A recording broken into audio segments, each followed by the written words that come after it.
ከተማርክ አይቀር ልክ እንደ ዮሐንስ አፈወርቅ ተማር። ታላቁ የነጻነት ታጋይ ማህተመ ጋንዲ ትምህርት ማለት ክፉንና በጎን ለመስራት የሚያስችልህን መሳሪያ መጨበጥ ማለት ነው ይላል።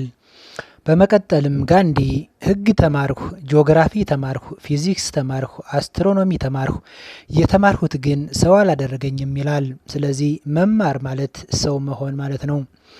መማር ማለት ማወቅ ማለት ነው።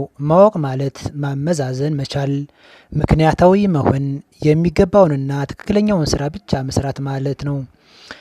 ራስን ከማወቅ ይጀምራል። ራስን ማወቅ ማለት ማን እንደሆንክ መረዳት፣ ማን እንደፈጠረህ ማወቅ፣ ለምን እንደተፈጠርህ መገንዘብ መቻል ማለት ነው።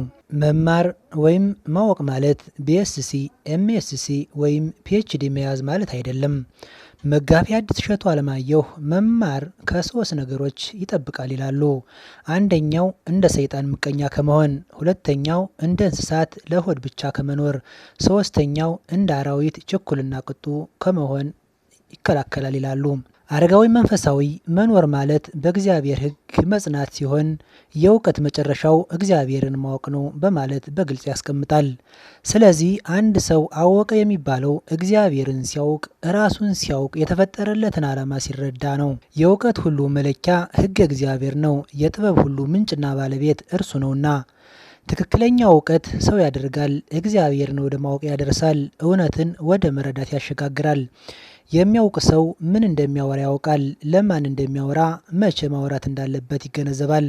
ዛሬ አወቅን የሚሉ ተመራመርን የሚሉ ቀለምን የሚሉ ሰዎች ራሳቸውን አያውቁም። ችግር ከመፍታት ይልቅ ተጨማሪ ችግር ሲሆኑ ይታያሉ። የቅዱስ ዮሐንስ አፈወርቅን ትምህርት ለተሞክሮ እንይ።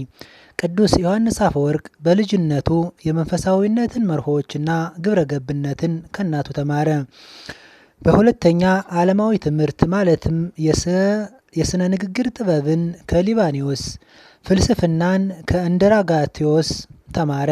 በመጨረሻም መንፈሳዊ ትምህርት ወይም ስነ መለኮትን በማጠናቀቅ ብሉያትንና ሐዲሳቱን በ25 ዓመቱ በማጠናቀቅ እውቀትን አደላደለ።